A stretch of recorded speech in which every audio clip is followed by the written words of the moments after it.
વાત કરીએ અમદાવાદની તો અમદાવાદમાં બાળકોના માતા પિતા માટે લાલબત્તી સમાન કિસ્સો સામે આવ્યો છે કે જ્યાં અમદાવાદ સિવિલ હોસ્પિટલમાં બે બાળકોની સફળ સર્જરી કરવામાં આવી છે કે જેમાં એક બાળકના શ્વાસનળીમાં ફસાયો તો મગફળીનો દાણો,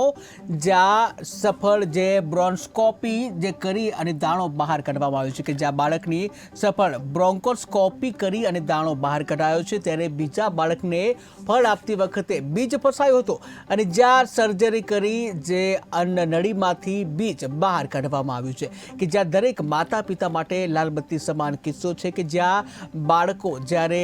જે કહી શકાય ફ્રૂટ આપતા હોય ત્યારે ખાસ કરીને તેઓનું ધ્યાન રાખવું જોઈએ.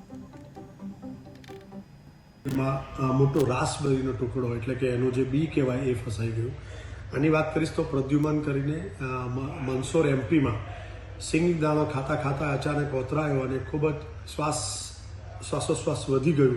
પરંતુ એની મમ્મીને ખાસ ખબર હતી કે મારા બાળકના શ્વાસનળીમાં કદાચ આ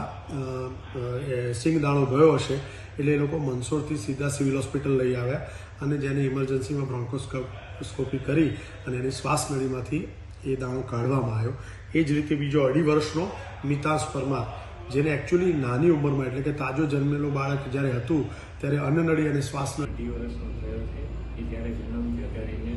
શ્વાસનળી અને અન્નનળી બે સાથે હતું. એનું ઓપરેશન કરી અને એને અલગ કર્યું,